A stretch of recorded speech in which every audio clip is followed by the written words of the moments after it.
नमस्कार.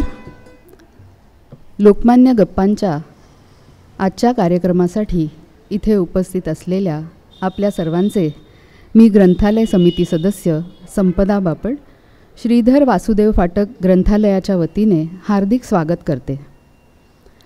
लोकमान्य सेवा संघ पार्ले 100 वर्षांची गौरवास्पद वाटचाल पूर्ण करून नव्या दमाने पुढील वाटचाल करणारी संस्था. स्थापनेपासून आजपर्यंत संस्थेशी जोडल्या गेलेल्या असंख्य कार्यकर्त्यांची शक्ती लोकमान्य सेवा संघाला लाभली आहे. आपल्या विविध शाखांद्वारे सामाजिक सांस्कृतिक क्षेत्रात परंपरा आणि नवता दोन्हीचा समन्वय साधण्याचा सातत्याने प्रयत्न करणारी ही संस्था आहे.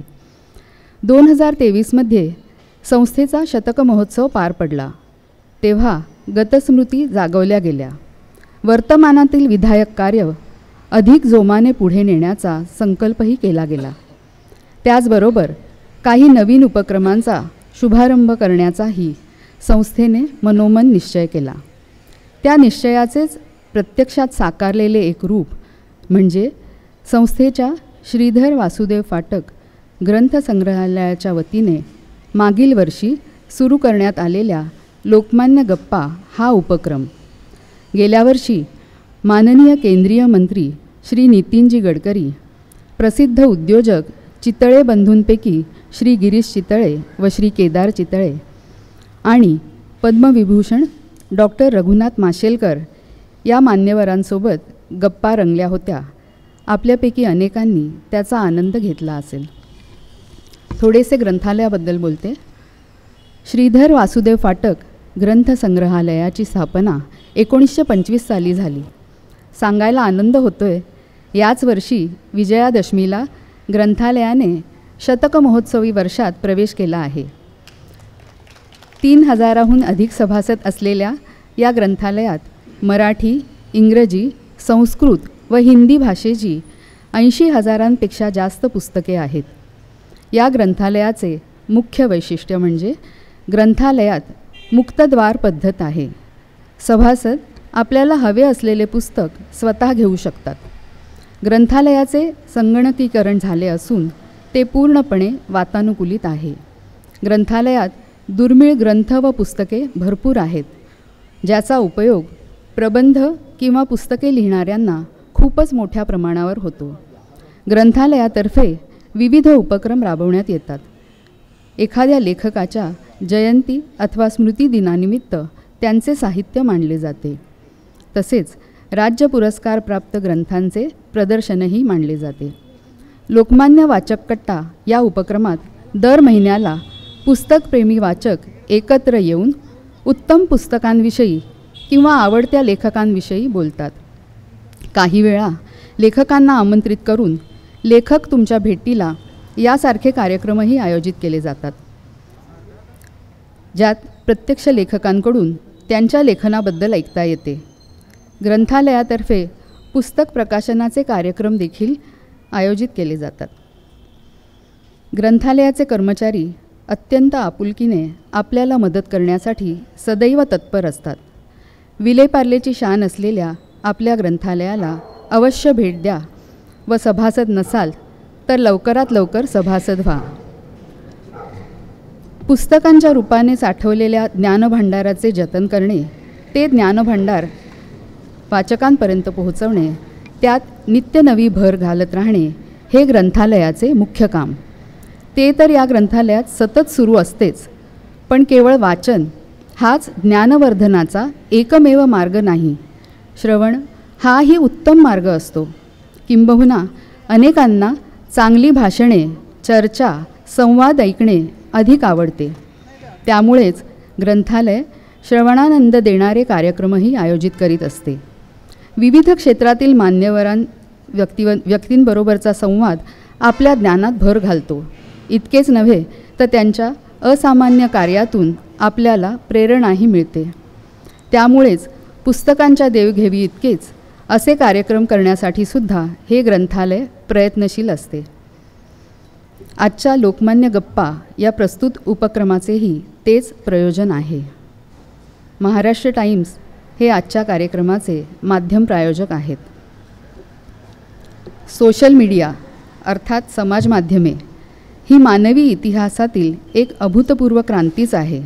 जगभरातील लोकांना एकाच प्लॅटफॉर्मवर व्यक्त होता येईल अशी डिजिटल प्रसारमाध्यमे म्हणजे सोशल मीडिया. आज सोशल मीडिया आपल्या जीवनाचा महत्त्वपूर्ण भाग बनला आहे. जवळपास प्रत्येक व्यक्ती समाज माध्यमांचा वापर आपल्या गरजेनुसार करत आहे. समाज माध्यमांच्या रूपाने संवाद तंत्रज्ञानाचे एक नवे आणि मोठे अवकाश खुले झाले आहे. या माध्यमातून अनेक तरुण मंडळी रोजगार मिळवताना दिसत आहेत. युवा पिढीने सोशल मीडियाच्या विविध प्लॅटफॉर्मवरून रोजगारच नाही तर प्रसिद्धीही मिळवली. या युवा पिढीचे प्रतिनिधित्व करणाऱ्या आजच्या आपल्या पाहुण्यांनी आव्हानात्मक अशा समाज माध्यमांची निवड व्यवसायासाठी केली आहे आणि त्यात यशस्वी वाटचाल करत आहेत. मी आता त्यांच्याबद्दलची माहितीसुद्धा सांगते म्हणजे मुलाखतीला सुरुवात करता येईल. आता ते येतीलच थोड्या वेळात, पण मी वेळेचा सदुपयोग करून घेते आणि कार्यक्रम जास्त लांबणार नाही. त्यामुळे अभि अँड नियू या नावाने त्यांचा यूट्यूब चॅनल आहे. अभि म्हणजे अभिराज राजाध्यक्ष आणि नियू म्हणजे नियती माविन कुर्वे. त्यांची 100 रिझन्स टू लव्ह इंडिया ही मालिका खूप प्रसिद्ध झाली. या मालिकेत भारत देश आपल्याला का आवडायला हवा याची 100 कारणे त्यांनी सांगितली आहेत. यासाठी भारतभर प्रवास करून तेथील सकारात्मक प्रेरणादायी कथा सांगितल्या आहेत. तसेच काही दुर्लक्षित प्रश्नांवर, काही समस्यांवर उपाय सुचवणारे व्हिडिओसुद्धा केले आहेत. पर्यावरणाविषयी जागृती म्हणून इको फ्रेंडली गणेश मूर्तींचा वापर करण्याबद्दलचा त्यांचा व्हिडिओ आपल्यापैकी अनेकांनी पाहिला असेल. अभिराज यांनी RD नॅशनल कॉलेज वांद्रे इथे जाहिरात आणि मास मीडियामध्ये महाविद्यालयीन शिक्षण पूर्ण केले. नंतर 2014 ते 2019 दरम्यान विविध ब्रँड्ससाठी जाहिराती तयार करण्याचे काम केले. नियती या चार्टर्ड अकाउंटंट असून फ्रीलान्स कंटेंट रायटरही आहेत.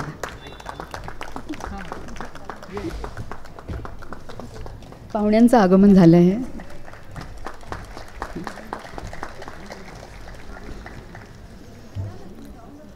इंस्टाग्राम, फेसबुक आणि यूट्यूब या समाज माध्यमांवर या जोडीचे असंख्य अनुयायी अर्थात फॉलोअर्स आणि सबस्क्रायबर्स आहेत. त्यांची लोकप्रियता पुढील आकडेवारीवरून लक्षात येईल. यूट्यूब 62 लाखांहून अधिक, फेसबुक 32 लाखांहून अधिक फॉलोअर्स, इंस्टाग्राम 27 लाखांहून अधिक आणि ट्विटर 3,53,000. सर्व माध्यमातून मिळून एकत्रित व्ह्यूज 4 अब्ज किंवा 400 कोटी आणि अधिक. समाज माध्यमावरील प्रभावक अर्थात इन्फ्लुएन्सर्स अशीही त्यांची ओळख आहे. जनजागृती घडवून आणणाऱ्या कंटेंट क्रिएटर्सचा यावर्षी मार्च महिन्यात माननीय पंतप्रधान श्री नरेंद्र मोदी यांच्या हस्ते सन्मान करण्यात आला. त्यावेळेस अभि आणि नियू या पती पत्नी जोडीला न्यू इंडिया चॅम्पियन हा पुरस्कार प्रदान करण्यात आला. या जोडीचं नाव फोर्ब्सच्या 30 अंडर 30 या यादीत झळकले आहे. 2020चा most impactful influencer of the year हा पुरस्कारही या जोडीला मिळाला आहे. त्यांच्या इतर कार्याची आणि मानसन्मानाची माहिती आपल्याला नंतर गप्पांमधून कळेलच. आता मी श्री वा फाटक ग्रंथालय समितीचे अध्यक्ष डॉक्टर विवेक भट यांना मी विनंती करते त्यांनी अभिराज यांचे शाल आणि ग्रंथालयाच्या शताब्दी वर्षानिमित्त स्मृतिचिन्ह पसायदानाची फ्रेम देऊन स्वागत करावं.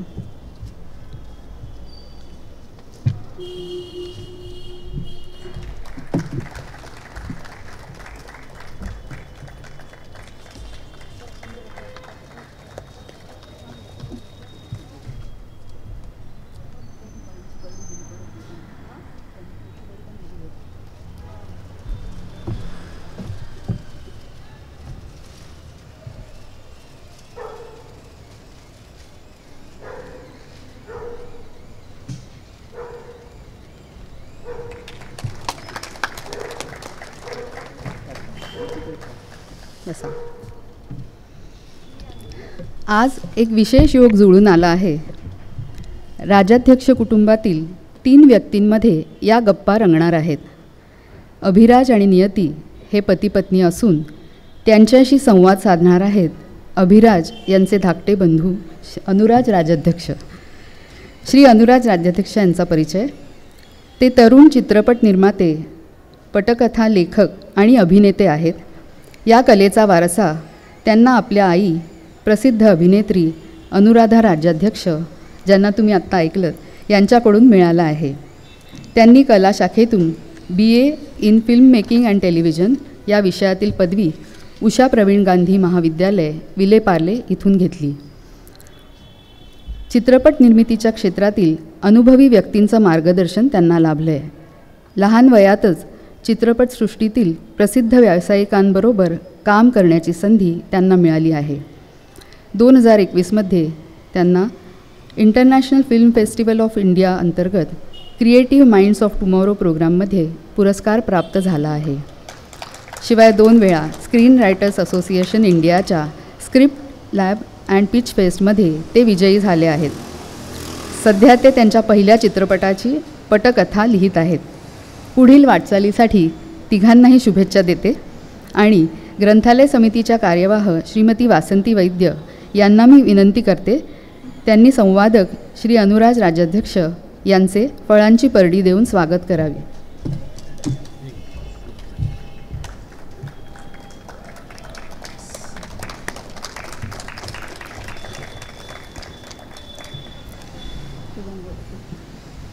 कार्यक्रमाला सुरुवात करावी अशी विनंती मी अनुराज यांना करते. त्याआधी कृपया नोंद घ्यावी. राष्ट्रगीताने कार्यक्रम समाप्त होईल. धन्यवाद.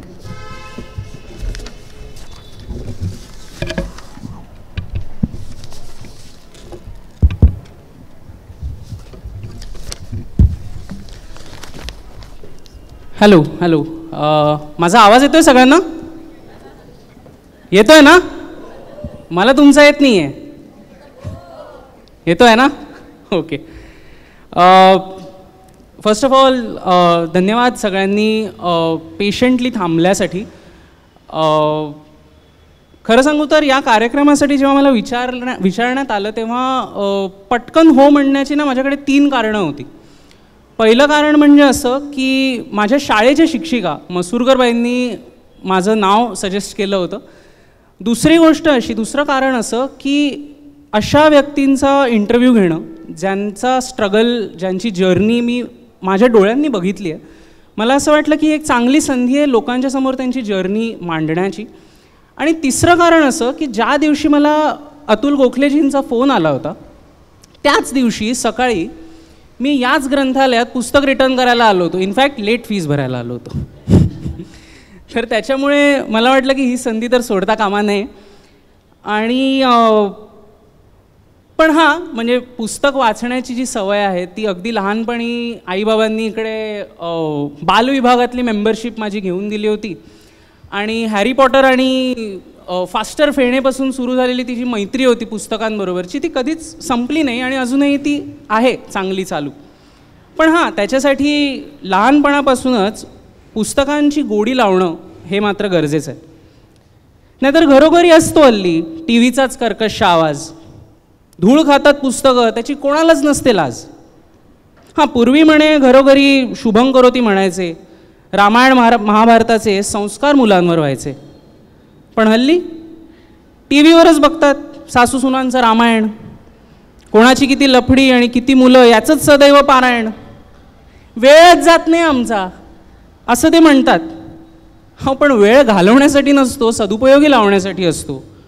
आणि या विचारांचा संस्कार होण्यासाठी पुस्तकांचा सहवास महत्त्वाचा ठरतो. सांगताना अभिमान वाटतो की माझ्या घरी पुस्तक वाचण्याची सवय सगळ्यांचीच आहे, अगदी आजी आई बाबांपासून माझ्या दादा आणि वहिनीपर्यंत. म्हणूनच तर ते त्यांच्या व्हिडिओजमध्ये एवढी सगळी माहिती अगदी मुद्देसूद प्रकारे लोकांपर्यंत मांडू शकतात, त्यांना पटवून देऊ शकतात, समजावून सांगू शकतात. त्यांचं असलेलं आज जे यश आहे हे त्यांच्या मेहनतीचं आणि त्यांच्यावर झालेल्या संस्कारांचं बाय प्रोडक्ट आहे असं मला वाटतं. चला आता प्रश्नांना सुरुवात करूया. सो अभि आणि न्यू, तुमच्या गोष्टींची सुरुवात, तुमच्या जर्नीची सुरुवात लव्हपासून झाली हे मला माहिती आहे. Following love. आता लव्ह, प्रेम असं म्हटलं की हा विषय युवकांसाठी अगदी जवळचा असतो. माझं काय खरं नाही, 25 वर्षांचं आहे तरी पण सिंगल आहे, पण ठीक आहे. तुमच्याबद्दल बोलायचं झालं तर फॉलोईंग लव्ह या नावाचा जन्म कसा झाला याबद्दल जरा तुमच्याकडून ऐकूया.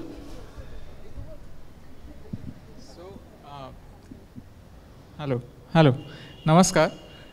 फॉलोईंग लव्ह ह्याचा जन्म असा झाला की लॉट ऑफ टाइम्स आपल्याला असं वाटतं की कुठल्याही गोष्टीची जी सुरुवात असते त्याचा एक खूप असा इन्स्पायरिंग किंवा असं एक खूप इन्स्पिरेशनल गोष्ट असते, बट ॲक्च्युली अजिबात तशी गोष्ट नव्हती. काय झालं की आम्ही व्हिडिओज बनवायला सुरुवात केली होती, बट ते व्हिडिओज डाउनलोड होत होते आणि व्हॉट्सॲपवर फॉरवर्ड होत होते. आणि एकदा तर अक्षरशः असं झालं की तो व्हिडिओ डाउनलोड झाला, तो व्हिडिओ टी व्हीवरही लागला. मला माझ्या मित्रांनी सांगितलं, अरे तू टी व्हीवर आलायस, आणि मला माहीतच नव्हतं. त्या व्हिडिओच्या एंडला आम्ही नाव वगैरे सगळं टाकलं होतं, बट असं झालं की लोकांना कळेच ना की हा व्हिडिओ आहे कोणाचा. सो मी असं ठरवलं की आपण आपल्या टी शर्टच असा घालायचा ज्याच्यावर फॉलोईंग लव्ह असं लिहिलेलं असेल, आणि त्याच्यामुळे तो समजा व्हिडिओ डाउनलोड जरी झाला तरी पण ॲटलिस्ट लोकांना हे तरी कळेल की हा व्हिडिओ आला कुठून. सो त्याच्यामुळे लॉट ऑफ टाइम्स आपल्याला असं वाटतं की आयडियाज ज्या असतात ते अशी एक म्हणजे युरेका मुवमेंट असते, तशी युरेका मुवमेंट अजिबात नव्हती. ते हळूहळू बिल्ड होत गेलं. बट 100 रिझन्स टू लव्ह इंडियाची आयडिया कशी आली हे मला जरूर सांगावंसं वाटतं. झालं असं की साधारण आमची दोघांची जी जर्नी आहे ती थोडीशी उलटी जर्नी आहे. इन द सेन्स आमचं लग्न पहिल्यांदा झालं आणि मग त्याच्यानंतर आम्ही पोस्ट ग्रॅज्युएशनचा विचार केला. आता झालं असं की 2019 साली 2018 साली ज्यावेळी आमचं लग्न झालं त्याच्यानंतर आम्ही विचार करत होतो आता पुढे काय, आता करिअरमध्ये पुढे काय करायचं. आणि त्यावेळी दोघांच्याही डोळ्यासमोर असं एक प्रश्नचिन्ह होतं की आम्हाला दोघांनाही एका शहरात पण राहायचं आहे, काहीतरी इंटरेस्टिंग पण करायचं आहे, बट करिअरमध्ये पण पुढे जायचं आहे. आणि आम्ही सगळे कोर्सेस वगैरे फिगर आउट करत होतो की इकडे या देशात जायचं का, त्या देशात जायचं का. आणि असंच करता मला असं वाटलं की कुठेच काहीच मिळत नाही आहे, काहीच होत नाही आहे. तर मग आम्ही असा विचार केला की आपण स्वतःसाठीच एक MBA का नाही प्लॅन करायचा. युजली लोक पोस्ट ग्रॅज्युएशनसाठी बाहेर जातात त्यावेळी ते काय करतात, तर ते स्वतःला वेळ आणि पैसे दोन्ही देतात. ते स्वतःला एक लिबर्टी देतात की एका वर्षासाठी आपण विचार करायचा नाही, 2 वर्षासाठी आपण विचार करायचा नाही की आपण किती पैसे कमवतोय. आपण फक्त एवढंच फिगर आउट करायचं की आपल्याला पुढे जाण्यासाठी आयुष्यात काय करायचं. सो तसा आम्हाला कोर्सच मिळत नव्हता, तर आपण काय करायचं, आपण स्वतःमध्येच ती इन्व्हेस्टमेंट करू शकतो का, अशा विचाराने आम्ही 100 रिझन्स टू लव्ह इंडिया अशी आमची जर्नी सुरू केली. ही जर्नी काय होती आणि आम्ही हेच व्हिडिओ का बनवले ते न्यू सांगेल. Hello everyone. आधी एक असा डिस्क्लेमर, मराठी माझी मातृभाषा नाही आहे म्हणून माझ्याकडनं काही चुका झाल्या तर प्लीज त्याची मी आधीच क्षमा मागते. 100 रिझन्स टू लव्ह इंडिया हे सुरू करायच्या मागे हेतू असा होता की सोशल मीडियावर भारताबद्दल जे काही न्यूज बाहेर येत होती ती सगळी नेगेटिव्ह होती. कारण की भारतामध्ये तुम्हाला रस्त्यावर चालता एक 100 प्रॉब्लेम्स असे येऊन थाट करून तोंडावर मारून जातात. म्हणजे अगदी ट्रॅफिक किंवा खोदलेले रस्ते किंवा बाहेर पडलेला कचरा, ह्या सगळ्या गोष्टी आम्हाला खूप इझिली दिसतात आणि त्याच्यावर लोक चर्चाही करतात.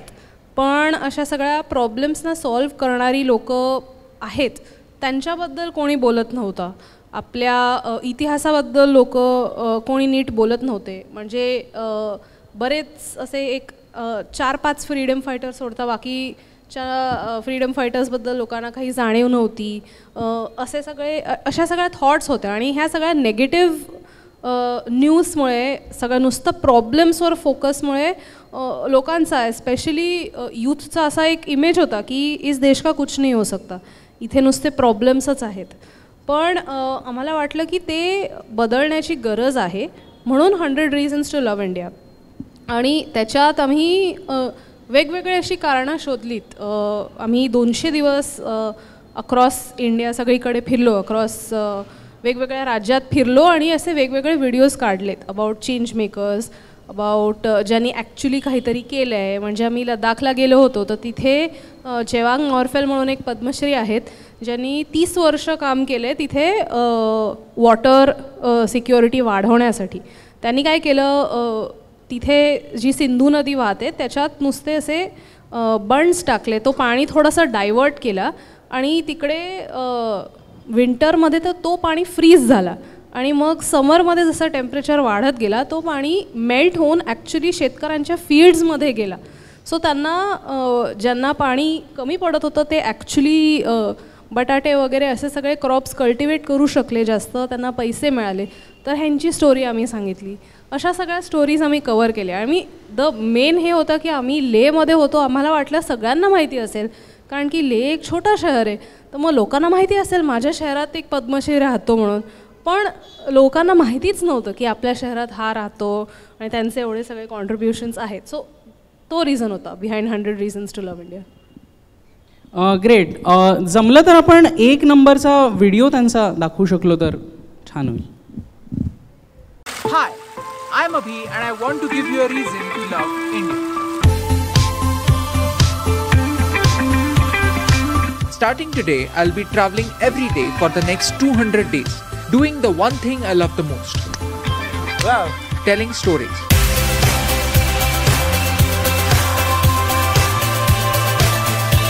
These are real stories that make India special. Because India is awesome and these amazing things must reach the world. And give you, me and everyone else 100 reasons to love India. So let's go.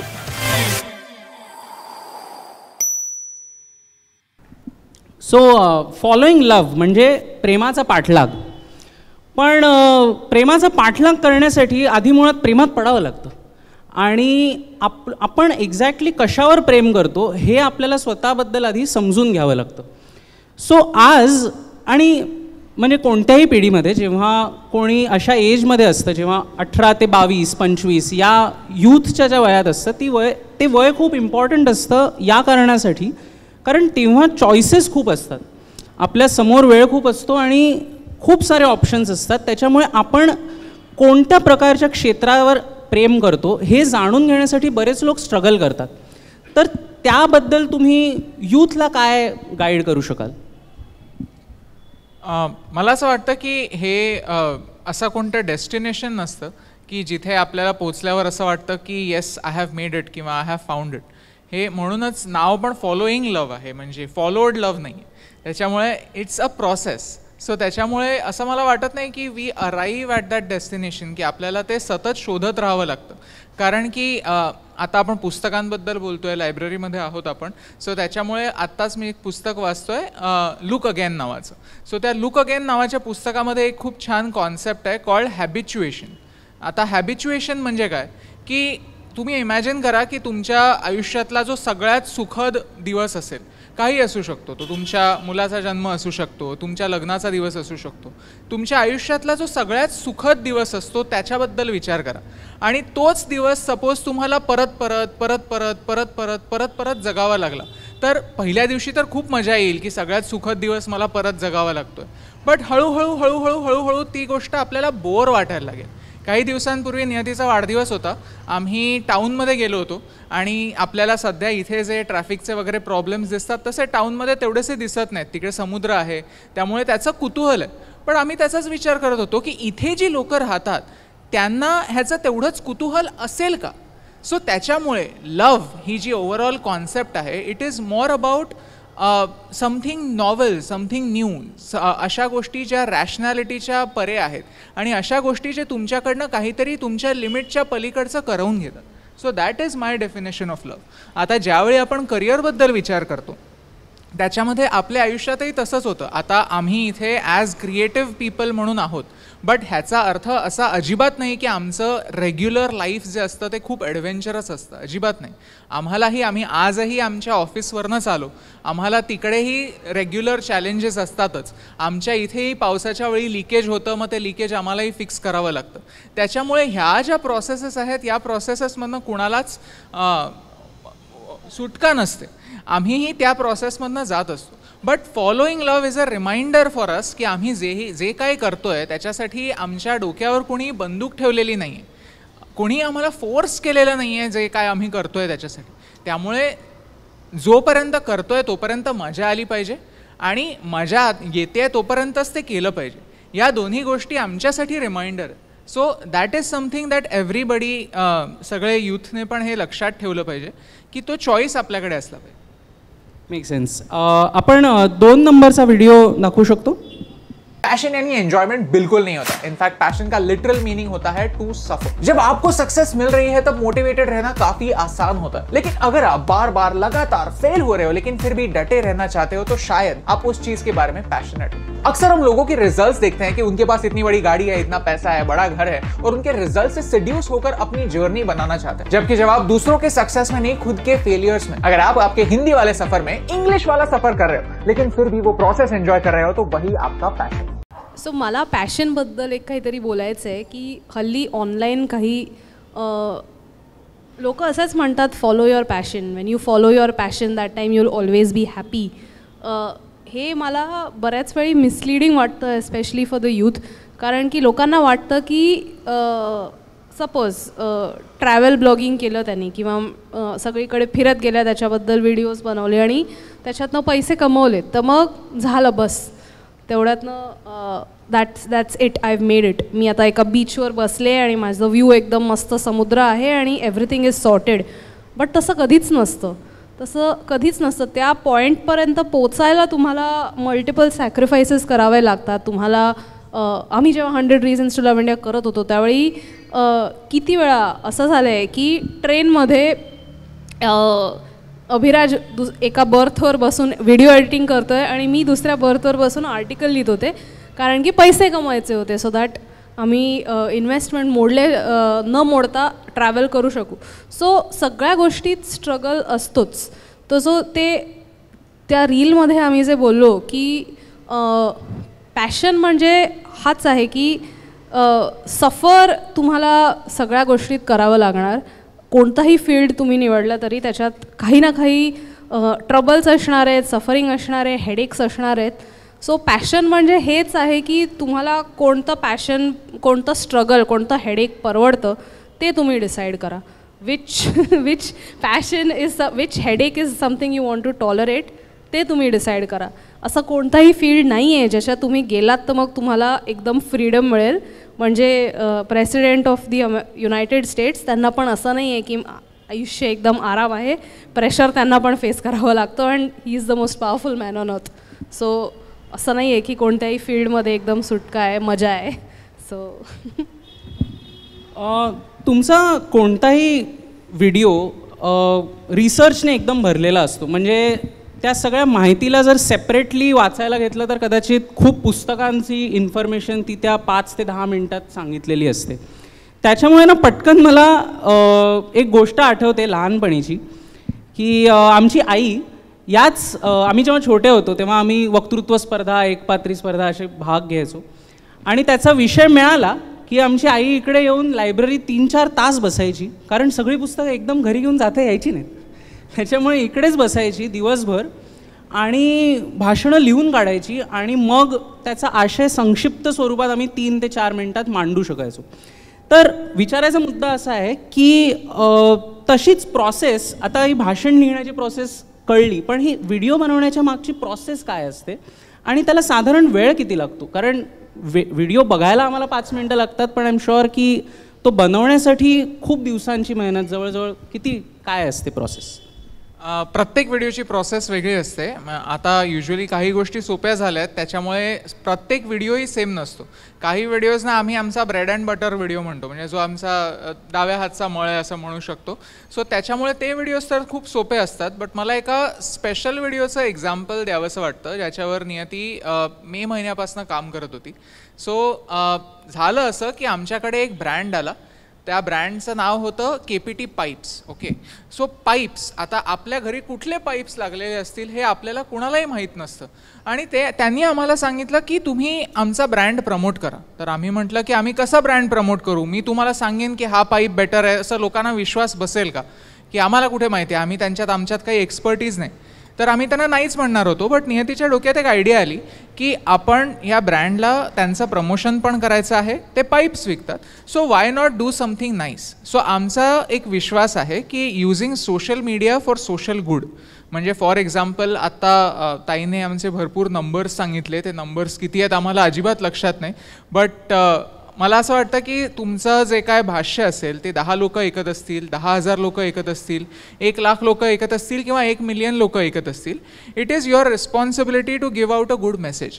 तर नियतीची अशी idea आली की आपण एक tie up करूयात, आपण एका NGOला अप्रोच करूयात आणि महाराष्ट्रातल्या एका गावामध्ये आपण टॉयलेट बांधूयात. ह्या टॉयलेटमध्ये आपण तुमचे पाईप्स यूज करूयात. म्हणजे काय होईल की आम्हाला एक कारण मिळेल की बाबा रे ह्यांनी हे टॉयलेट बांधलं आहे, त्याच्यामुळे आम्ही त्यांच्याबद्दल बोलतो आहे. सो त्याच्यामुळे त्यांचे पैसे एका चांगल्या कारणासाठी लागले.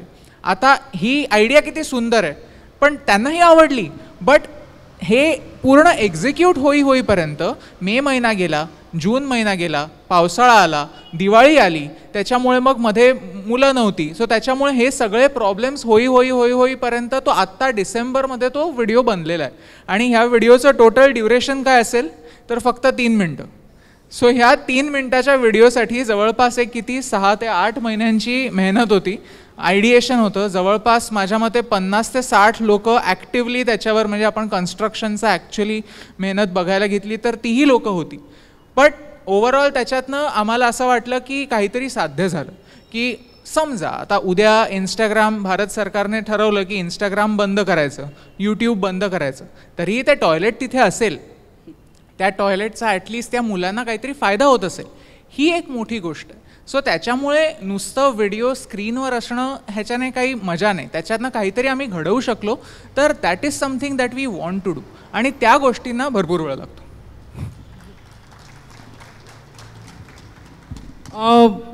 ॲक्च्युली ह्याच्यातून एक खूप चांगला लेसन हा आहे की बऱ्याचदा सोशल मीडिया कॉन्टेंट म्हटलं ना की त्याला लोक शॉर्ट टर्म कॉन्टेंट असं म्हणतात, कारण लेंथ कमी असते, पण ती बनवण्यामागे तेवढाच वेळ जातो. ही खूप एक मोठा लेसन आहे, कारण बऱ्याचदा लोकांना असं वाटतं की 2-3 मिनटाचे व्हिडिओ बनवायला काही हरकत नाही, पण त्याच्यासाठी जी मेहनत करण्याची तयारी आपली असावी लागते, त्याच्याबद्दल एक चांगला लेसन वाटला मला. आय एम शुअर की जसं तुम्ही आत्ता एका व्हिडिओचं एक्झाम्पल दिलं, तसंच प्रत्येक व्हिडिओमध्ये तेवढीच मेहनत जात असेल आणि प्रत्येक व्हिडिओवर तुमचं तेवढंच प्रेम असेल. पण बऱ्याचदा असं होतं की येस, एक व्हिडिओला खूप जास्त व्ह्यूज येतात, दुसऱ्या व्हिडिओला कदाचित त्याच्यापेक्षा थोडे कमी व्ह्यूज येतात, असं बऱ्याचदा वर खाली होत असतं. कधीच असं नसतं की एक व्हिडिओ एकदा एक लेवल सेट झाली की त्याच्यावरच जातं. तर एक्सेप्ट फॉर द व्ह्यूज, तुमच्या मते तुमचा झालेला सगळ्यात यशस्वी व्हिडिओ तुम्ही कशाला म्हणाल? असे तर खूप आहेत. आता लक्षात, माझ्या तरी लक्षात एक हा येतोय की दरवर्षी 1 फेब्रुवारीला केंद्र सरकार युनियन बजेट रिलीज करते. तर युजली त्याच्यावर चर्चा त्याच दिवशी होते. युनियन बजेटचं स्पीच फायनान्स मिनिस्टर चं ते भाषण झाल्यानंतर लोक त्याच्यावर चर्चा करतात. तर आम्ही लास्ट इयर असं डिसाईड केलं की त्याच दिवशी आम्ही त्याच्यावर एक व्हिडिओ काढूयात. त्याची तयारी आम्ही एक साधारण 1-1.5 आठवडा आधीपासून करत होतो आणि वाचन चालूच होतं की लोकांना समजलं पाहिजे की हे जे आकडे आहेत ते काय आहेत, ते खर्च आहेत, ते कुठे खर्च होत आहेत पैसे, कसे पैसे येत आहेत केंद्र सरकाराला. तर त्या सगळ्या गोष्टी आम्ही एक्सप्लेन करायला निघालो की this is how much the government earns, this is where it spends money. आणि वेगवेगळ्या प्रकारचे जे खर्च आणि जे पैसे येतात त्याला, like capital expenses, revenue expenses, थोडेसे टेक्निकल गोष्टी आहेत. बट तरी पण आम्ही समजवलं लोकांना. आणि तो व्हिडिओ ऑफकोर्स व्ह्यूजचा मुद्दा नाही आहे, तो व्हिडिओ त्याच दिवशी लोकांना त्याची माहिती हवी होती आणि त्याच वेळी लोकांना मिळाली, म्हणून त्याला खूप यश मिळाला. तो यूट्यूबच्या ट्रेंडिंगवर नंबर 1 होता. त्या सगळ्या गोष्टी ठीक आहे. पण त्याचे कॉमेंट्स आम्ही वाचले तर लोक खरंच बोलत होतो की मला कॉलेजमध्ये इकॉनॉमिक्स कधी कळलं नाही, बट तुमच्या व्हिडिओच्या माध्यमातून कळलं मला की त्याचा अर्थ काय. हो. आणि अजून एक व्हिडिओ, तर आम्ही ज्यावेळी प्रेसिडेंट द्रौपदी मुर्मू इलेक्ट होऊन आली होती, तर त्यावेळी प्रेसिडेंटचा रोल काय, प्रेसिडेंट काय करतो, ह्या गोष्टीवर आम्ही एक छोटासा व्हिडिओ रिलीज केला होता. तर ते माझ्या आईनी फॉरवर्ड केलं सगळ्यांना. आम्ही दोघं हेच मानतो की आमची जी फॅमिली आहे ते आमचे टॉप फॅन आहेत, कारण की ते सगळे व्हिडिओ रिलीज झाल्यावर सगळ्या जगभरात ते पसरवतात. सो तो व्हिडिओ USA कोणत्या तरी एका रिलेटिव्हकडे गेला आणि त्यांना खूप फॅसिनेशन झालं की अच्छा हे असं आहे का.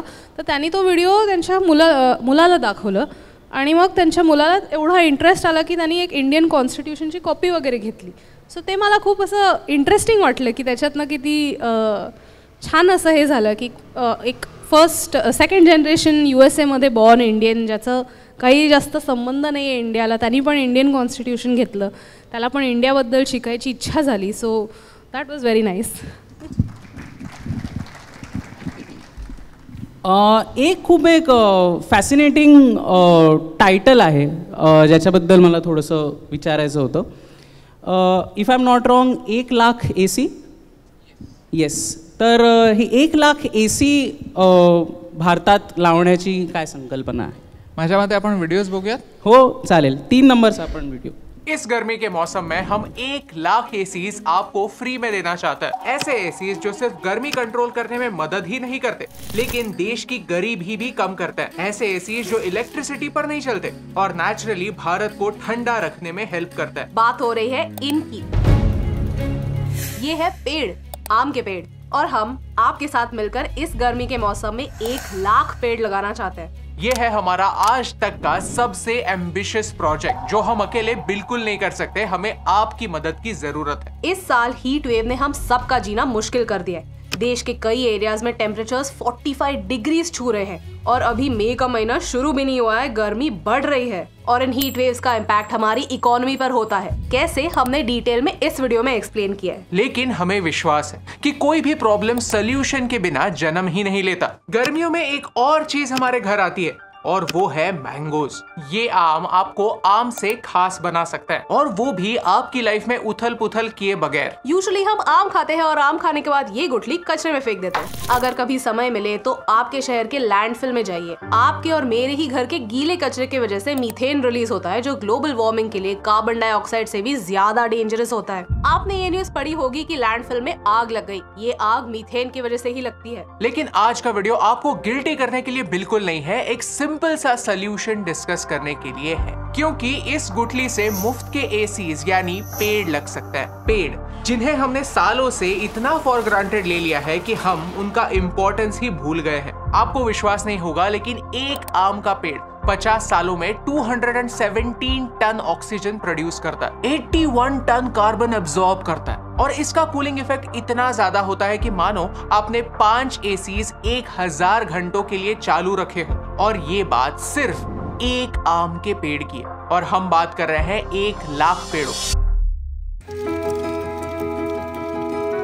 पिछले 2 सालों से हमने शुभजीत सर के साथ मिलकर एक एक्सपेरिमेंट किया. हमारे व्यूअर्स को एक सवाल पूछा कि इस साल आपने आम खाए जरूर लेकिन कितने पेड़ लगाए. हमारे सोशल मीडिया के फॉलोअर्स को रिक्वेस्ट की कि आम खाने के बाद गुठली कचरे में ना फेंके, इंस्टेड हमें दीजिए. हम इन्हें कलेक्ट करेंगे, पेड़ लगाएंगे और ये पेड़ किसानों को डोनेट करेंगे ताकि इनसे कल आम बन पाए और ये फल आपकी अगली पीढ़ी खा पाए. महाराष्ट्र फार्मर सुसाइड्स में नंबर 1 है. रीजन ये है कि इन्वायरमेंट और इकोनॉमी का बैलेंस बिगड़ रहा है और हम इस प्रॉब्लम को एटलीस्ट 1% सुधारना चाहते हैं. पहले साल में हमने 8000 पेड़ लगाए, दूसरे साल हमने 25,000 पेड़ लगाए और अब टारगेट बहुत ज्यादा हाई है, 1 लाख पेड़. और ये अकेले करना इम्पॉसिबल. यूजुअली हम सोचते हैं कि पेड़ लगाना बहुत इजी है, प्रोसेस तरीका आसान है, बट ऐसा नहीं है. एक बीज से पेड़ बनने का बहुत डिफिकल्ट और लंबा कहानी है. एक गुठली को जब हाथ में आता है उसको एकदम बच्चे की तरह संभालना पड़ता है. एंड अगर आम की बात करूं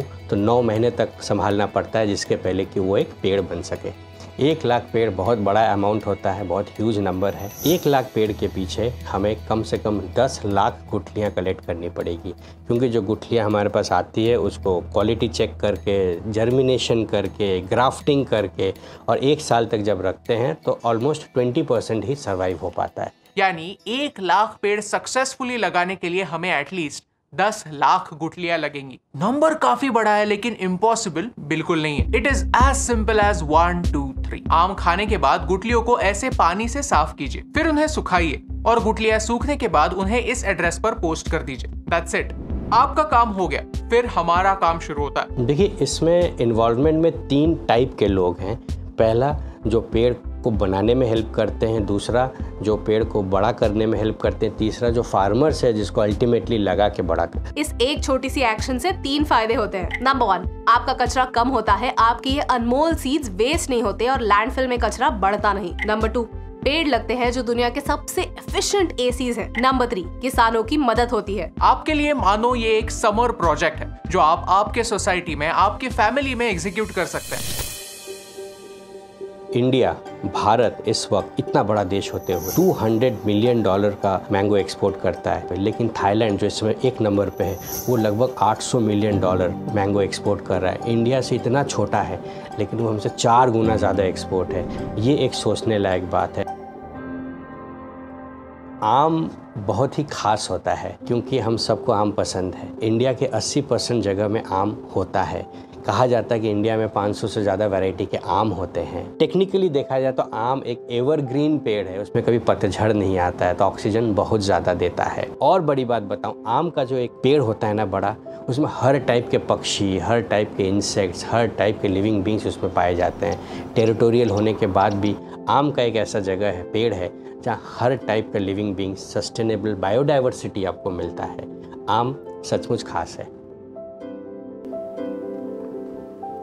इस पूरे प्रोजेक्ट में हमारा लाखों रुपयों का खर्चा होने वाला है, क्योंकि हमें खाद खरीदना होगा, ट्रांसपोर्टेशन अरेंज करना होगा।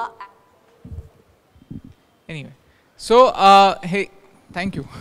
सो हे जे प्रोजेक्ट होतं याची सुरुवात कशी झाली की कोविडमध्ये हे जे तुम्ही शुभजित सरांना बघितलं, त्यांनी एक त्यांच्या इंस्टाग्रामवर एक रील टाकलं होतं जेव्हा ते मागवत होते लोकांकडनं की आम्हाला गुठल्या पाठवा, आंब्याचे बाठे वगैरे पाठवा असं करून. सो त्याच्यात मग आम्ही त्यांचे मित्र होतो, त्यांना आम्ही कॉन्टॅक्ट केला, आपण हे एकत्र करूयात का. सो 2021 साली जसं तुम्ही ऐकलत की 2021 साली 8,000 झाडं आम्ही लावू शकलो. मग त्याच्यानंतर 25,000 झाडं लावू शकलो 2022 साली. इकडे आम्ही टार्गेट ठेवलं होतं 1,00,000 झाडांचं. 1,00,000 झाडं ऑनेस्टली स्पीकिंग नाही लागू शकली, साधारण एक 60,000 झाडं लागली. आणि ह्या वर्षी इन टोटल 1,60,000 झाडं लागलेली आहेत.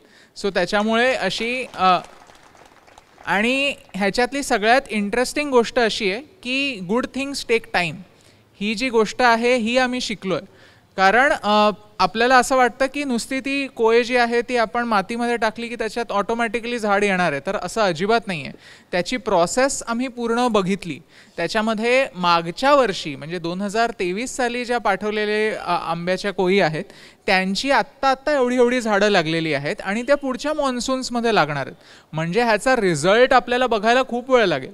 म्हणजे आत्ता सध्या आपण मिस्टर बीस्टचे वगैरे व्हिडिओज बघतो ज्याच्यामध्ये आपण असं सरळ बघतो. म्हणजे मी पण ज्यावेळी या प्रोजेक्टचा विचार केला होता त्यावेळी मला डोळ्यासमोर असंच आलं होतं की अशी एक टेकडी असेल, जी टेकडी आधी पूर्णपणे उजाडलेली असेल आणि मग त्याच्यानंतर आम्ही 1,00,000 झाडं लावू तर ती पूर्ण अशी हिरवळ दिसेल. पण आम्ही ज्यावेळी बघतोय तर 1,00,000 झाडं आहेत खूप, बट तेवढी नाही आहेत. तर त्याच्यावरनं आपल्याला कळतं की ज्यावेळी झाडं वाढवणं हे एवढं कठीण असेल तर मग झाडं तोडताना मग आपल्यालाही काहीतरी वाटतं. कारण की आत्ता असं होतं की एक फुल्ली ग्रोन झाड आपण किती सहजरित्या तोडून टाकतो, तर ते तिथपर्यंत पोहोचायला किती वर्षांची मेहनत आहे हे जोपर्यंत लोकांपर्यंत पोहोचत नाही तोपर्यंत त्याच्यावर काही ॲक्शन घेतली जाणार. So that is another thing that we have to consider. एक गोष्ट मला खूप छान वाटली की प्रत्येक प्रश्नातून म्हणजे उत्तरातून ऑब्व्हियसली असं कळतंय की मेहनत रिझल्टपेक्षा जास्त मेहनतीवर फोकस आहे. आणि याच्यावरून पटकन अगेन एक गोष्ट आठवते की मी लहान असताना ना कधी माझे बाबा त्यांनी कधीच हा संस्कार केला नाही की तू परीक्षेत चांगले मार्क मिळव मग मी तुला हे घेऊन देईन, असं त्यांनी कधीच रिझल्ट ओरिएंटेड बनवलं नाही. ते नेहमी असं करायचे की ते बघायचे की मेहनत किती घेतली जाते आणि मग त्याच्यानंतर ते त्याचं फळ नेहमी द्यायचे. पण ही झाली गोष्ट आपल्या घरच्यांची. जग आपल्याबरोबर एवढं फेअर बऱ्याचदा नसतं. त्याच्यामुळे जेव्हा आपण म्हणजे जेव्हा तुम्ही असे व्हिडिओज बनवता, जेव्हा तुमची रीच खूप वाढली आहे, सक्सेसबरोबरच कधीकधी क्रिटिसिझम पण फ्रीमध्ये येतं. आणि त्याच्याशी डील करणं ही एक अशी बाजू आहे की जी अगेन बऱ्याच लोकांना माहिती नसते जोपर्यंत त्यांना ती फेस करावी लागत नाही. तर त्याच्यामुळे त्याच्याबद्दल तुम्ही काय म्हणू शकाल? नाही, न्यूटन काका म्हणालेत की for every action there is an equal and opposite reaction. So त्याच्यामुळे इवन हाही व्हिडिओ आहे, हा व्हिडिओ तुम्हाला आवडला, मला तर हा व्हिडिओ बनवताना वाटलं होतं की अरे चांगलं प्रोजेक्ट आहे, ह्याच्याबद्दल तरी आम्हाला कोणी काय बोलणार नाही, बट तरी या व्हिडिओला पण क्रिटिसाइज करणारी लोकं आहेतच. सो त्याच्यामुळे क्रिटिसिझमला कसं फेस करायचं ह्याचा आमचा जो स्टान्स आहे तो आधीपासून आत्तापर्यंत खूप बदललेला आहे. सुरुवातीला ज्यावेळी जस्ट व्हिडिओ बनवायला सुरुवात केली होती त्यावेळी अजिबातच कॉमेंट्स यायच्या नाहीत. त्याच्यामुळे कॉमेंट्स नेगेटिव्ह आहेत का पॉझिटिव्ह आहेत ती तर पुढची गोष्ट झाली, कॉमेंट्स येत आहेत ना तेच बरं आहे. सो त्याच्यामुळे सपोज कोणीतरी नेगेटिव्ह कॉमेंट केली तर मग आम्ही मुद्दामून त्याला चावी मारायचो की म्हणजे काय, म्हणजे तो अजून एक कॉमेंट करेल, मग अजून एक कॉमेंट करेल, तशीच एंगेजमेंट वाढेल असं वाटायचं. मग हळूहळू जसे व्हिडिओज 100-1 लोकांपर्यंत पोचायला लागले तेव्हा वाटायला लागलं की नको आता नेगेटिव्ह कॉमेंट नको, आता पॉझिटिव्हच असलेल्या बरं. आणि आता तर आम्ही कॉमेंट्सकडे बघतच नाही, कारण की ऑनेस्टली स्पीकिंग वेळच नसतो, पुढच्या व्हिडिओवर काम करायचं असतं. सो त्याच्यामुळे त्याचा आत्ता आम्ही सध्या तेवढंसं मनाला लागून घेत नाही. बट ओव्हरऑल होतं असं की मी असं समजतो की criticism is always very vocal but support is always very silent. कारण की कुणाला तरी एखादी गोष्ट आवडली तर मग ते चुपचापपणे लाईक करतात किंवा त्यांच्या व्हॉट्सॲप ग्रुपवर शेअर करतात. ते त्यांनी किती प्रेमाने शेअर केलं हे आमच्यापर्यंत कधी पोचतच नाही. बट कोणीतरी कुठल्या तरी गोष्टीबद्दल डिसअग्री करत असेल तर मग ते कॉमेंट्समध्ये मोठमोठे पॅरेग्राफ्स लिहिणार की आम्ही किती चुकीचे आहोत हे सांगणार. आणि हे फक्त आमच्याच बाबतीत नाही, हे सगळ्यांच्याच बाबतीत लागू आहे. हे ह्युमन टेंडन्सी आहे की आपण एखाद्या गोष्टी, आपण मोबाईल घेतला आणि त्या मोबाईलमध्ये काहीतरी प्रॉब्लेम झाला तर मग आपण दुकानदाराला जाऊन सांगतो की प्रॉब्लेम झाला म्हणून. मोबाईलमध्ये प्रॉब्लेम झालाच नाही तर आपण दुकानदाराला जाऊन अरे थँक्यू हा तुम्हाला किती छान मोबाईल दिला असं कोणीच बोलत नाही. सो त्याच्यामुळे ते आम्ही एक्सपेक्ट करणं पण चुकीचं आहे. हीच म्हणजे रीतच अशी आहे असं मानून चालायचं. मध्ये ना मी एक पोस्ट वाचली ज्याच्यामुळे असं अचानक वाटलं की मी वयाने खूप अचानक मोठा झालो. कारण पोस्ट अशी होती की आज 2024मध्ये आपण 2050च्या म्हणजे 2024 ते 2050मध्ये जे अंतर आहे ते आजपासून 1990मध्ये जेवढं होतं त्याच्यापेक्षा कमी आहे. म्हणजे फ्युचर इज नियर असं जे म्हणतात ते खरंच सत्य आहे. आणि त्याचा विचार करत असताना असं जाणवलं की आत्ता जी मुलं शाळेत आहेत किंवा कॉलेजमध्ये जस्ट जायला सुरुवात करत आहेत ती अशी पिढी आहे की ज्यांचा जन्म झाल्यापासून ते इंटरनेट आणि मोबाईलशी कनेक्टेड आहेत, त्यांना ते रिसोर्सेस अवेलेबल आहेत. त्याच्यामुळे बऱ्याचदा म्हणजे आता हे एक नवीन चॅलेंजेस येतं as a parent, as a family. So जेव्हा इंटरनेट आणि मोबाईलचा एवढ्या अर्ली एजमध्ये ॲक्सेस तुम्हाला मिळतो आहे तेव्हा या जनरेशनसाठी तुमचा काय सल्ला असेल त्यांच्यासाठी किंवा त्यांच्या फॅमिलीसाठी? एक खूप इंटरेस्टिंग टेडेक्स टॉक आहे बाय क्रिस बेली जो फोकसबद्दल बोलतो. तर त्याचं असं म्हणणं आहे की हल्लीचे जे व्हिडिओज आहेत ते एकदम छोटे आहेत आणि त्यांना बघायला असं असं असं करून स्क्रोल करावं लागतं. सो त्याच्यामुळे काय झालं आहे की लोकांची सवय झाली आहे असं नुसतं स्क्रोल करायची. म्हणजे आपल्याकडे एवढा पण पेशन्स नाही आहे की एक 5 सेकंड थांबून बघायचं की माणूस कशाबद्दल बोलतो आहे. ते 2 सेकंडात मला तो पिक्चर नाही आवडला तर वर गेल्यावर दुसरं काहीतरी मिळतं आपल्याला. सो हे ओव्हर सप्लाय ऑफ कॉन्टेंटमुळे लोकांचा फोकस खूपच वाईट होत चालला आहे. आणि हे नुसतं लहान मुलांची गोष्ट नाही आहे, सगळ्यांची गोष्ट आहे. तर तो क्रिस बेली असं म्हणतो की तुम्हाला जर तुमचं असा फोकस परत पाहिजे सो दॅट तुम्ही मोठी पुस्तकं वाचू शकता आणि जनरली आयुष्यात जरा शांत असू शकता तर मग तुम्हाला असं इंस्टाग्राम वगैरे अशा सगळ्या शॉर्ट फॉर्म कॉन्टेंटपासून ॲक्टिव्ह डिस्टन्स ठेवावं लागेल सो दॅट तुमचा जो ब्रेन आहे ना तो एकदम त्या ट्रॅपमध्ये अडकत नाही. सो सल्ला तर अशी काही हे नाही आहे आमची, we are in the social media field so आम्हाला फोन सतत बघावंच लागतं, त्याचा काही इलाज नाही आहे. पण हेच आहे की आपल्याला जर आपल्या फोकसवर किंवा आपल्या हॅपीनेसवर जरा कंट्रोल पाहिजे तर फोन हा नुसता एक टूल आहे हे लक्षात ठेवावं लागेल. तो टूलच आहे, तो आपल्या मदतीसाठी आहे, तो आपलं फुल आयुष्य नाही आहे हेच लक्षात ठेवावं लागेल. म्हणजे ते जे ऑनलाईन खूप लोक असे म्हणतात की रात्री झोपायच्या 1 तास आधी फोन नका बघू, तर ते ॲक्च्युली तुम्ही ट्राय केलात तर मग तुम्हाला फरक जाणवतो त्याचं, की फोन बाजूला ठेवले, तुम्ही नुसतं पुस्तक वाचतायत, कलरिंग करतायत, तर मग नॅचरली काही वेळाने झोप यायला सुरुवात होते. किंवा तुम्ही नुसतं ऑन द कॉन्ट्ररी फोनवर काहीतरी बघत बसाल तर मग वेळ कसा जातो कळत नाही. म्हणजे अर्धा तास गेला, 1 तास गेला, 1.5 तास गेला आणि तुम्ही बघतच चाललायत. म्हणजे तो सिरीज पुढे जातच आहे आणि तुमची झोप पण उडते आहे. सो देन सल्ला तर तीच आहे की treat your phone as a tool.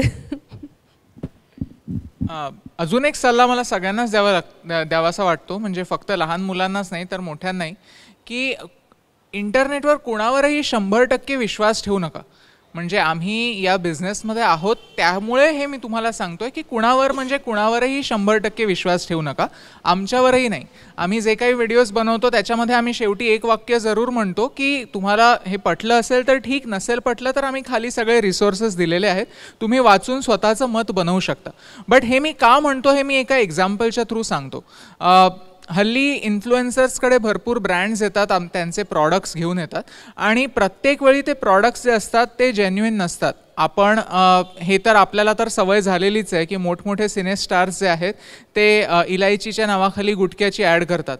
आता आपल्याला हे माहिती आहे की ते स्वतः गुटखा खात नाहीत किंवा ते सिगरेट पीत असतील तर मग त्यांच्याकडे तेवढे पैसे आहेत कॅन्सरची बेस्ट ट्रीटमेंट घेण्यासाठी. बट ते इन्फ्लुएन्स करतात आणि आपणही इन्फ्लुएन्स होतो. हे आपल्याला आत्ता सवय झाली आहे. आत्ता आपल्याला हे माहिती आहे की सपोज एखादी ॲक्ट्रेस म्हणत असेल की मी हा शॅम्पू वापरते, ह्याचा अर्थ असा नाही की ती ॲक्च्युली तो शॅम्पू वापरते. बट इंस्टाग्राम म्हणा किंवा सोशल मीडिया हे एवढं नवीन आहे की कुठे खरं आणि कुठे खोटं, कोणती जाहिरात आणि कोणतं कॉन्टेंट हे लोकांना कळत नाही. त्याच्यामुळे रूल ऑफ थंब असा आहे की कोणावरही 100% विश्वास ठेवू नका. कारण हल्ली असं होतं की एथिक्स ही एक जी गोष्ट आहे ती खूपच लोक फॉर ग्रांटेड घेतात किंवा सगळ्यांची सेम नसतात. एक सिम्पल एक्झाम्पल देतो. आता मला त्या ब्रँडचं नाव नाही घ्यायचं, बट आमच्याकडे ते ब्रँड आलं आणि त्यांनी आम्हाला सांगितलं की तुम्ही फक्त आमच्याकडे या, आमचं प्रॉडक्ट दाखवा. ते प्रॉडक्ट विकत घ्या असंही म्हणू नका, तुम्ही फक्त आमच्याकडे या, ते प्रॉडक्ट दाखवा आणि त्याच्याबद्दल एक डॉक्युमेंटरी बनवा. तर इंटरेस्टिंग कॉन्सेप्ट तर इंटरेस्टिंग होती. आणि त्यांनी पैसे किती ऑफर केले असतील? 6,000 नाही, 60,000 नाही, 6 लाख नाही. त्यांनी आम्हाला 60 लाख रुपये ऑफर केले एका 10 मिनिटाच्या व्हिडिओसाठी. त्या प्रॉडक्टमध्ये प्रॉब्लेम एवढाच होता की ते आम्हाला हे सगळे पैसे कॅशमध्ये देणार होते. GST ते चार्ज करत नव्हते. शिवाय ते जे प्रॉडक्ट होतं त्या प्रॉडक्ट्सवर त्याची इन्ग्रेडियंट्स काय आहेत हेही लिहिलेलं नव्हतं. पण त्यांची आर्ग्युमेंट अशी होती की आम्ही तुम्हाला असं म्हणायलाच सांगत नाही आहे की तुम्ही विकत घ्या, आम्ही फक्त डॉक्युमेंटरी बनवायला सांगतोय ना. आम्ही तो व्हिडिओ नाही केला. तर असे आम्ही 10 व्हिडिओज केले असते तर आत्तापर्यंत आम्ही रिटायर झालो असतो. बट आम्ही तो व्हिडिओ नाही केला. बट अशाच आमच्यासारख्या 10 लोकांनी कदाचित ह्याच्यापेक्षाही जास्त पैसे घेऊन तो व्हिडिओ केला असेल आणि ते प्रॉडक्ट असं आहे की प्रत्येक फॅमिलीमध्ये कुणी ना कोणी ते वापरलंही असेल. सो त्याच्यामुळे त्यांच्यावर विश्वास ठेवून आता उद्या काही त्यांचं बरं वाईट झालं तर ही लोक त्याची जबाबदारी घेणार आहेत का? अजिबात नाही. सो त्याच्यामुळे सगळ्यांवर 100% विश्वास नसतो ठेवायचा हे आपल्याला कळणं खूप गरजेचं आहे. हो, आणि फ्यू मोर एक्झाम्पल्स. खूप लोक बेटिंग ॲप्स प्रमोट करतायत तर प्लीज त्या फंदात नका पडू. खूप लोक फॉरेक्स ट्रेडिंग ॲप्स प्रमोट करतायत, त्याच्या अजिबात फंदात नका पडू. फॉरेक्स ट्रेडिंग भारतात इल्लिगल आहे म्हणून ह्या सगळ्या ॲप्स इल्लिगल आहेत म्हणून लिटरली लोक इल्लिगल ॲप्स प्रमोट करतायत म्हणून प्लीज सावध राहा. आजच्या गप्पा सुरू करण्याच्या वेळेला मी असं म्हटलं होतं की 3 कारणं आहेत मी पटकन का हो म्हटलं. तर आता बोलता बोलता मला 4थं कारण आठवलं.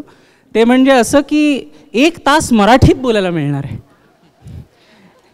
हो, कारण कसं आहे घरात आम्ही सगळे ऑब्व्हियसली मराठीतच बोलतो. पण एकदा घराच्या बाहेर पडलं की बऱ्याचदा असं दिसतं की मराठी माणसांनाच वाटते मराठी बोलायची लाज. इंग्रज गेले पण आपण गुलाम बनलो इंग्रजीचे आज. शेवटी एके दिवशी इच्छामरण मागायला मराठी भाषा न्यायालयात जाईल एकदा आणि तेव्हा तिची कैफियत मराठीत मांडायला वकीलही मिळणार नाही साधा. त्याच्यामुळे अभि आणि न्यू, तुमच्यासाठी एक प्रश्न असा होता, तुमचं एक वाक्य खूप फेमस आहे की एक के करने से फरक पडता है. त्याच्यामुळे विचारायचं असं होतं की आज मराठी भाषा संवर्धित व्हावी यासाठी एक सामान्य व्यक्ती काय करू शकते? पहिली गोष्ट तर मराठी भाषा लुप्त होत आहे हे सतत रिपीट करून रडणं थांबवायचं. आपण विक्टिम नाही. सपोज तुम्हाला वाटत असेल की मराठी भाषा लुप्त होते तर आपण काय करू शकतो? कुणाला तरी मराठी वाचताना त्रास होतो तर आपण त्याला ती गोष्ट ऐकवू शकतो का? ह्याचा प्रश्न आपल्याला विचारला पाहिजे. We should stop playing the victim card if we need respect. Russian लोक विक्टिम कार्ड प्ले करतात म्हणून त्यांची रशियन भाषा पुढे जाते का? जॅपनीज लोक विक्टिम कार्ड प्ले करतात म्हणून त्यांची जॅपनीज भाषा पुढे जाते का? नाही. त्यांनी एक गोष्ट बाजूला ठेवलेली आहे आणि ते ॲनिमे बनवतात. त्यांचे ॲनिमे जॅपनीजमध्येच असतात आणि तिकडे सबटायटल्स असतात आणि लोक ॲडजस्ट करतात. ते आपण करत नाही कारण की ते आपल्याला आत्ता सुचत नाही. ज्यावेळी ते आपल्याला सुचायला लागेल त्यावेळी सगळे लोक स्वतःच्या परीने ॲक्शन्स घ्यायला लागतील. So I feel we should stop playing the victim card and we should ask ourselves की आपण काय करू शकतो, आपण मराठीच्या गोष्टी पुढे घेऊन जाण्यासाठी काय करू शकतो. कारण माझं असं मानणं आहे की एक भाषा एक ब्रिज असतो, एक पूल असतो. तो पूल आपल्याला तोडता कामा नये असं मला वाटतं. हो, आणि तेच म्हणजे आम्ही बऱ्याच वेळा ॲमेझॉन प्राईमवर मराठी चित्रपट वगैरे बघतो आणि जुने पिक्चर बघताना विनोद खूप असतो त्याच्यात. कधी कधी मध्ये मध्ये चांगले पिक्चर पण निघतात. पण मला तेच ह्याचंच हे असं लाईन ऑफ थॉट कंटिन्यू करायचं आहे की मराठी भाषा जोपर्यंत लोक बोलत आहेत, त्यांच्या पुढच्या पिढीला शिकवत आहेत, तोपर्यंत ती भाषा मरणार नाही आहे. आणि मुद्दा तर हाच आहे की मराठीत गोष्ट सांगायची, मराठीत व्हिडिओज बनवायचे, मराठीत चांगले चित्रपट बनवायचे, ह्याच्यावर कोणी रोक लावलेली नाही आहे. सो मराठी भाषेला पुढे कसं घेऊन जाता येईल ह्याच्याबद्दल ज्यावेळी आम्ही कॉन्व्हर्सेशन फ्लिप करतो की आपण काय करू शकतो, इन्स्टेड ऑफ मराठी भाषा लुप्त होते, मराठी भाषा कोणी बोलत नाही, तेव्हा कदाचित त्याच्यावर काहीतरी चेंज होईल असं मला वाटतंय. मस्त. मनापासून आभार या इंटरव्ह्यूसाठी. सगळ्यांचे मनापासून आभार एवढा वेळ थांबल्यासाठी आणि शेवटपर्यंत थांबल्यासाठी. आय थिंक आपण धन्यवाद. तुम्ही आमचे विचार ऐकलेत. Thank you so much.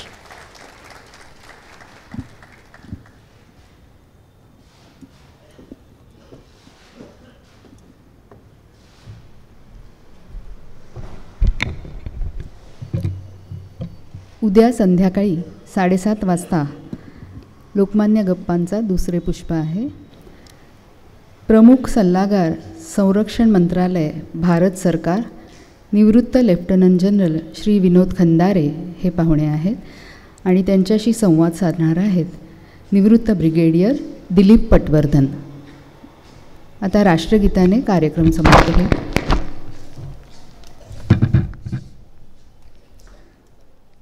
जनगण मन अधिनायक जय हे भारत भाग्य विधाता. पंजाब सिंध गुजरात मराठा द्राविड उत्कल बंग. विंध्य हिमाचल यमुना गंगा उच्छल जलधि तरंग.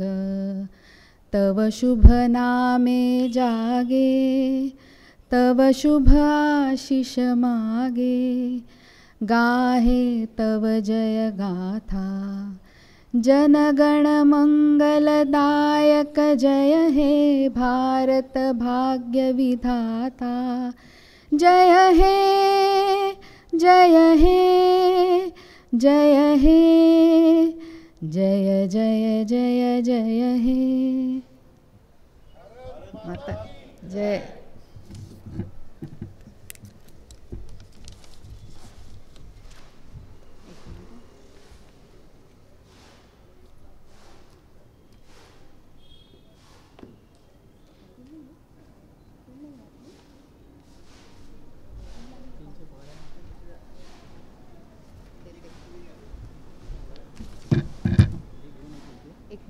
पिशवी देते